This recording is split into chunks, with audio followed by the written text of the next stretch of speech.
नमस्कार साथियों आज का वीडियो आरआरबी ग्रुप डी और एनटीपीसी सिलेबस को ध्यान में रखते हुए महत्वपूर्ण जीके जीएस और करंट अफेयर्स के प्रश्नों पर आधारित है। जी हाँ दोस्तों, आज के वीडियो में जो भी प्रश्न लिए गए हैं ये सारे के सारे प्रश्न आपको सफलता दिलाने वाले प्रश्न हैं। जी हाँ, सफलता दिलाने वाले प्रश्न हैं। चलिए हम वीडियो को शुरू करते हैं और देखते हैं कि कैसे प्रश्न आज के वीडियो में हैं। ठीक है साथियों, पहला प्रश्न साइंस का है। यदि पृथ्वी पर किसी वस्तु का द्रव्यमान 60 केजी है तो चंद्रमा पर कितना भार होगा।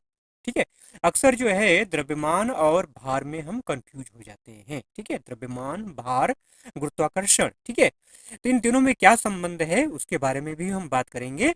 पहले क्वेश्चन को समझ लेते हैं। कह रहा है यदि पृथ्वी पर किसी वस्तु का द्रव्यमान 60 केजी है तो चंद्रमा पर कितना होगा। ठीक है, पहले हम द्रव्यमान को समझ लेते हैं। द्रव्यमान होता क्या है? जैसे मान लीजिए ये कोई आपका क्या है, बाल है। ठीक है, तो इस बाल में जो भी मटेरियल कंटेन है ना, इसमें जो भी चीजें हैं ये सब क्या है, ये जो भी चीजें हैं जिससे ये बना हुआ है वो क्या है, उसका द्रव्यमान है। ठीक है, तो द्रव्यमान कभी भी बदलता नहीं है। कहीं भी आप चले जाओ द्रव्यमान कभी भी चेंज नहीं होता है। तो इसका जो राइट आंसर हो जाएगा वो है ऑप्शन नंबर बी। जी हाँ, 60 केजी। किसी वस्तु का अगर पृथ्वी पर द्रव्यमान 60 किलो है तो चंद्रमा पर द्रव्यमान कितना होगा, 60 किलो ही होगा। ठीक है, आइए थोड़ा डिटेल में आपको बता देते हैं। देखिए, द्रव्यमान एक वस्तु में पदार्थ की मात्रा का माप है जो स्थान से दूसरे स्थान पर नहीं बदलता, मतलब एक स्थान से दूसरे स्थान पर नहीं बदलता है। इसलिए यदि किसी वस्तु का द्रव्यमान पृथ्वी पर 60 केजी है तो चंद्रमा पर भी उसका द्रव्यमान 60 केजी होगा। भार क्या है? भार वह बल है जो किसी वस्तु पर गुरुत्वाकर्षण के कारण लगता है, गुरुत्वाकर्षण के कारण आरोपित होता है। यह एक सदिश राशि है। सदिश का मतलब इसमें क्या होती है, दिशा भी होती है। भार गुरुत्वाकर्षण के कारण लगने वाला बल है और गुरुत्वाकर्षण का प्रभाव किसी वस्तु के द्रव्यमान और उसकी दूरी से प्रभावित होता है। ठीक है मेरे भाई, तो ये जो फैक्ट आपको बताया जा रहा है, जो की पॉइंट हम बता रहे हैं, इसे आपको जरूर से ध्यान में रखना है। सबसे महत्वपूर्ण वीडियो का सबसे महत्वपूर्ण पार्ट यही की पॉइंट ही होता है। ठीक है, अगला प्रश्न है कि 2028 ओलंपिक में किस खेल की वापसी 128 साल बाद होगी। करंट अफेयर्स का क्वेश्चन है, लेटेस्ट करंट अफेयर्स है ये। ठीक है, तो इसका जो राइट आंसर है वो है ऑप्शन नंबर ए, क्रिकेट। जी हाँ, 2028 ओलंपिक जो आपका जो होने वाला है उसमें क्रिकेट की वापसी 128 साल बाद होगी। अब 128 साल से मन में प्रश्न पैदा होता है कि ये पहली बार कब शामिल हुआ था। तो सबसे पहले जो है क्रिकेट जो है, जो पेरिस ओलंपिक हुआ था 1900 में, उसमें क्रिकेट को शामिल किया गया था। उसके बाद इसको शामिल नहीं किया गया। उसके बाद अब आपका जो है 2028 ओलंपिक जो होगा उसमें शामिल होगा। ठीक है, 1900 में जो पेरिस ओलंपिक हुआ था उसकी अगर बात करें तो उसमें ब्रिटेन और फ्रांस की टीमों के बीच में मुकाबला हुआ था, जिसमें ब्रिटेन ने गोल्ड और फ्रांस ने सिल्वर मेडल जीता था। मतलब केवल दो टीमों ने ही हिस्सा लिया था और इन दो टीमों के मैच को ही क्या, फाइनल घोषित कर दिया गया था। ठीक है, लेकिन इस बार ऐसा नहीं है। इस बार 6 टीमें हिस्सा लेंगी। ठीक है, एक टीम में 15 खिलाड़ी होंगे। ठीक है, ऐसा ऐसा कुछ रूल आया हुआ है। अगला प्रश्न है कि किस पड़ोसी देश की स्थलीय सीमा सबसे छोटी है। ठीक है, भारत के पड़ोसी देशों से संबंधित क्वेश्चन है, निश्चित तौर पे बनते हैं, चाहे वो मुद्रा हो, चाहे भाषा हो, चाहे सीमा हो। ठीक है, जलीय सीमा हो, स्थलीय सीमा हो। ठीक है, इस टाइप से क्वेश्चन निश्चित तौर पे बनते हैं। ठीक है, कभी कभी जो है यहाँ की जो राष्ट्रीय जो चीजें हैं, ठीक है, मतलब राष्ट्रीय फल क्या है, राष्ट्रीय फूल क्या है, वहां से भी क्वेश्चन बनते हैं। ठीक है, कभी कभी क्वेश्चन ऐसे बन जाते हैं कि मतलब राष्ट्रीय मुद्रा क्या है। ठीक है, कभी कभी क्वेश्चन ऐसे बन जाते हैं कि वहाँ की जनसंख्या कितनी है। ठीक है, इस टाइप से भी मतलब भारत के ऊपर जनसंख्या पर, भारत के ऊपर आधारित जनसंख्या पर क्वेश्चन बनता ही है। लेकिन ट्रेंड ऐसा देखने में आ रहा है, कभी कभी क्या होता है जो पड़ोसी देश हैं उनके ऊपर भी क्वेश्चन आ जाते हैं। तो किस पड़ोसी देश की असली सीमा सबसे छोटी है? तो इसका जो राइट आंसर है वो है अफगानिस्तान। जी हाँ, मात्र 106 किलोमीटर। अफगानिस्तान के साथ हमारी जो सीमा लगती है, असली सीमा लगती है, वो मात्र 106 किलोमीटर लंबी है। ठीक है, बांग्लादेश भारत के साथ सबसे लंबी स्थलीय सीमा साझा करता है, जिसकी लंबाई कितनी है, 4096.7 किलोमीटर। इसको आप ध्यान में रखना है। ठीक है। भारत की कुल स्थलीय सीमा की अगर बात करें तो 15,200 किलोमीटर है। ठीक है। भारत की स्थलीय सीमा किसके साथ लगती है? बांग्लादेश है, चीन है, पाकिस्तान है, नेपाल है, म्यांमार, भूटान, अफगानिस्तान, इन देशों के साथ हमारी स्थलीय सीमा लगती है। अगला प्रश्न है कि सूर्य सिद्धांत किसकी रचना है? सूर्य सिद्धांत एक पुस्तक है, ये किसकी रचना है, इसके बारे में आपसे पूछा जा रहा था। यहाँ जो ऑप्शन है, ऑप्शन के अनुसार ऑप्शन नंबर जो बी है, बराह मिहिर, इसका राइट आंसर है। जी हाँ, सूर्य सिद्धांत बराह मिहिर की रचना है। ठीक है। इस पुस्तक में इन्होंने मंगल के अर्धव्यास का उल्लेख किया था, जो भारत के मिशन मार्स और नासा की गणना से मिलती जुलती है। ठीक है। कितनी महत्वपूर्ण खोज है, सोचिए, विज्ञान अभी हमारा कहाँ है और हमारे जो ऋषि मुनि हैं वो पहले ही इन चीजों की गणना कर चुके हैं। अगला प्रश्न है कि राशिद खान का संबंध किस घराने से है? लखनऊ घराना, बनारस घराना, रामपुर साहसवान घराना या दिल्ली घराना? इसका जो राइट आंसर है वो है ऑप्शन नंबर सी, रामपुर साहसवान घराना। ठीक है। कभी कोई क्वेश्चन बनता है कि रामपुर साहसवान घराने की स्थापना किसने की, तो उस्ताद राशिद खान के जो परदादा थे इनायत हुसैन खान, जिनको कि 9 पद्म पुरस्कार मिले, उन्होंने रामपुर साहसवान घराने की स्थापना की थी। ठीक है। और अगर बात करें राशिद खान की, तो राशिद खान को 2006 में भारत सरकार द्वारा पद्मश्री और साथ ही साथ संगीत नाटक अकादमी पुरस्कार से सम्मानित किया गया था। 2022 में उन्हें कला के क्षेत्र में भारत सरकार द्वारा भारत के तीसरे सर्वोच्च नागरिक पुरस्कार पद्म भूषण से सम्मानित किया गया था। ठीक है मेरे भाई। अगला प्रश्न है कि किस वंश के द्वारा खजुराहो मंदिर का निर्माण किया गया था? इसका जो राइट आंसर है वो है ऑप्शन नंबर बी, चंदेल वंश। जी हाँ, ये आपको ध्यान में रखना है, चंदेल वंश। ठीक है। आइए थोड़ा डिटेल में बात कर लेते हैं।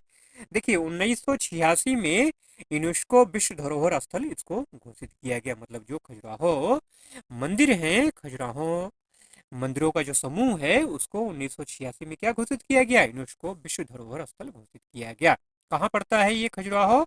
ये छतरपुर मध्य प्रदेश में स्थित है। ठीक है।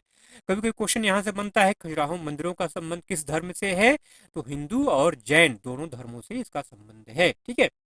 चंदेल वंश कब से कब तक था? 10वीं से लेकर 14वीं शताब्दी तक चंदेल वंश ने शासन किया, उसी के दौरान खजुराहो मंदिरों का निर्माण हुआ है। अगला प्रश्न है कि 2011 की जनगणना के अनुसार सबसे अधिक आबादी वाला राज्य कौन सा है?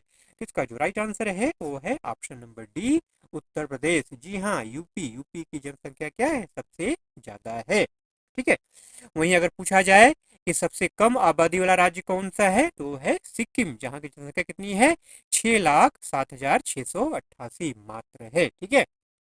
अगला प्रश्न है, विज्ञान से संबंधित क्वेश्चन है कि न्यूरोलॉजी का संबंध किससे है?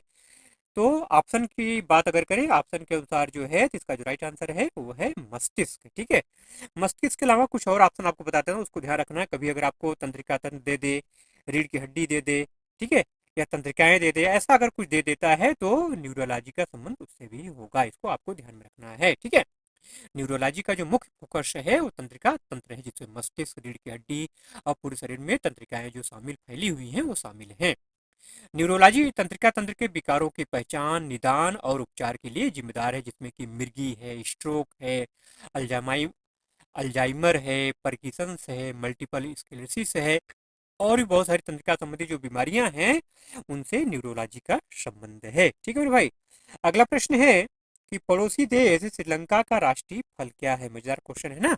हाँ जी हाँ, ऑप्शन नंबर बी इसका राइट आंसर है। कटहल जो है पैदा होता है भारत में बहुतायत में, और राष्ट्रीय फल किसका है? ये श्रीलंका का है। श्रीलंका का ही नहीं है, बांग्लादेश का भी है। जी हाँ, बांग्लादेश और श्रीलंका दोनों का ही राष्ट्रीय फल क्या है? कटहल है। पाकिस्तान का क्या है? आम है। अच्छा, भारत की बात तो हमने की ही नहीं, भारत का राष्ट्रीय फल क्या है? यहाँ का भी आम है, फिलीपींस का भी आम है, नेपाल का नारंगी है, चीन का क्या है? कीवी फ्रूट है, थाईलैंड का डुरियन है। ठीक है मेरे भाई। अभी हमारे माननीय प्रधानमंत्री थाईलैंड गए थे ना। अगला प्रश्न है कि राष्ट्रीय खेल पुरस्कार 2024 के तहत कितने खिलाड़ियों को मेजर ध्यानचंद खेल रत्न पुरस्कार से सम्मानित किया गया? इसका जो राइट आंसर है वो है ऑप्शन नंबर डी, 4। कौन कौन से खिलाड़ी हैं? 4। Chess world champion D Gukesh, Olympic में डबल मेडल जीतने वाली shooter Manu Bhaker, hockey team के कप्तान हरमनप्रीत सिंह, और पैरा एथलीट प्रवीण कुमार को मेजर ध्यानचंद खेल रत्न पुरस्कार से सम्मानित किया गया। अगला प्रश्न है कि भारत में सबसे अधिक रामसर स्थल किस राज्य में स्थित है? तो इसका जो राइट आंसर है वो है तमिलनाडु। टोटल कितने रामसर स्थल है तमिलनाडु में? 20 हैं। नंबर 2 पे कौन आता है मेरे भाई? उत्तर प्रदेश। जी हाँ, अगर वर्तमान समय की बात करें तो वर्तमान समय में टोटल 89 रामसर साइटें हैं भारत में, जो कि एशिया में सबसे ज्यादा है। ठीक है, ये आपको हमने बता दिया कि 20 रामसर साइट कहाँ है? तमिलनाडु में है, जो कि नंबर 1 पे है। उसके बाद उत्तर प्रदेश का नंबर आता है जहाँ पे कि 10 रामसर साइटें हैं। अगला प्रश्न है कि एशियन महिला हॉकी चैंपियनशिप 2024 का विजेता कौन रहा? ऑप्शन नंबर ए भारत इसका राइट आंसर है। जी हाँ, भारत। भारत लगातार एशिया महिला हॉकी चैंपियनशिप का विजेता बन रहा है। भारत है लगातार दूसरी बार क्या रहा? इसका मेजबान कंट्री रहा। मेजबान भारत पिछला चैंपियन भी रहा। उन्होंने फाइनल में चीन को जो है 1-0 से हरा करके अपना तीसरा खिताब जीत करके अपने खिताब का बचाव किया। जापान ने मलेशिया को 4-1 से हरा करके कांस्य पदक जीता। ठीक है मेरे भाई। अगला प्रश्न है कि कंप्यूटर का दिमाग किसे कहते हैं? ठीक है, इसका जो राइट आंसर है वो है CPU, central processing unit. Option number A जो है इसका राइट आंसर है। ठीक है, आइए थोड़ा सीपीयू के बारे में बात कर लें। सीपीयू को कंप्यूटर का मस्तिष्क कहा जाता है, तो आपको जान पता ही हो गया। ठीक है, ये क्या करता है? ये डाटा को प्रोसेस करने, निर्देशों का पालन करने और आउटपुट उत्पन्न करने के लिए जिम्मेदार होता है। ठीक है मेरे भाई।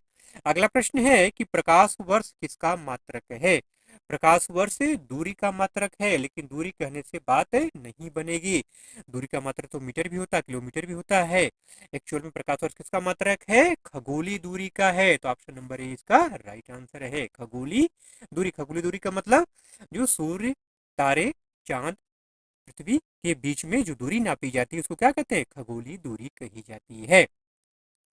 एक प्रकाश वर्ष में 9.46 गुणे 10⁻15 मीटर होता है। ठीक है, एक प्रकाश वर्ष वह दूरी है जो प्रकाश अपने निर्वात में एक वर्ष में पूरा कर लेता है। मतलब प्रकाश द्वारा निर्वात में एक वर्ष में चली गई दूरी क्या कहते हैं?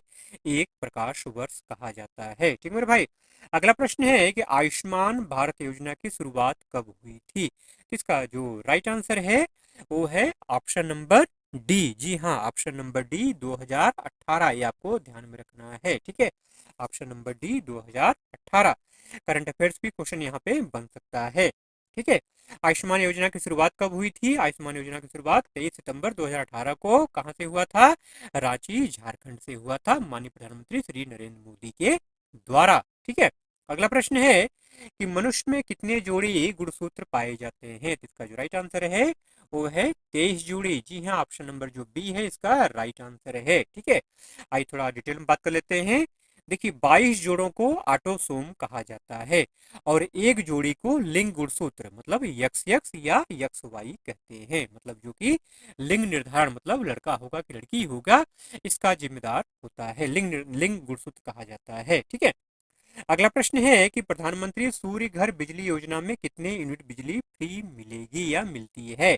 इसका जो राइट आंसर है वो है ऑप्शन नंबर सी 300 यूनिट। जी हाँ, प्रधानमंत्री सूर्य घर बिजली योजना में 300 यूनिट बिजली फ्री मिलेगी।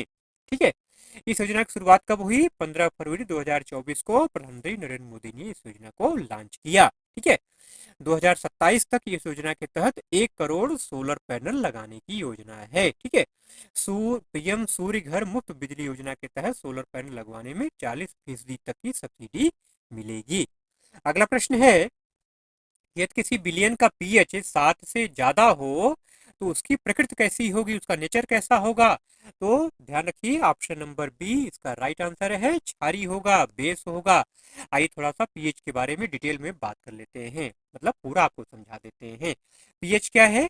पीएच स्केल एक माप है जो किसी विलयन की अम्लता या क्षारकता या उदासीनता को दर्शाता है। पीएच स्केल पे 0 से 14 तक नंबर होते हैं, जहाँ की 7 उदासीन मतलब न्यूट्रल को, 7 से कम अम्लीय और 7 से ज्यादा क्षारी दर्शाता है। पीएच 7 वाला विलयन उदासीन होता है, जिसका अर्थ है कि उसमें H+ आयनों की सांद्रता OH- आयनों की सांद्रता के बराबर होती है। जैसे कि शुद्ध पानी, शुद्ध पानी का मतलब नल का पानी नहीं मेरे भाई, डिस्टिल वाटर। पीएच 7 से अधिक वाला विलयन क्षारीय होता है, जिसका अर्थ है उसमें OH माइनस आयनों की सांद्रता H प्लस आयनों की सांद्रता से अधिक होती है। और पीएच 7 से कम वाला विलयन अम्लीय होता है, जिसका अर्थ है कि उसमें H प्लस आयनों की सांद्रता OH माइनस आयनों की सांद्रता से अधिक होती है। तो पीएच की पूरी कहानी आपको मैंने बता दी। पावर ऑफ हाइड्रोजन, जी हाँ, ये भी जान लीजिए, पावर ऑफ हाइड्रोजन। यूआरएल का मतलब क्या होता है? कंप्यूटर क्वेश्चन है, यूआरएल का मतलब क्या होता है? जी हाँ, uniform resource locator. Option number ये इसका राइट आंसर है। होता क्या है यूनिफॉर्म रिसोर्स लोकेटर? यह एक वेब पता, वेब एड्रेस है जो कि इंटरनेट पर किसी विशिष्ट संसाधन जैसे कि वेब पेज, इमेज, वीडियो आदि को ढूंढने के लिए इस्तेमाल किया जाता है। दूसरे शब्दों में अगर कहें तो यह एक ऐसा पता है जो कि बताता है कि कोई खास जानकारी इंटरनेट पर कहाँ स्थित है।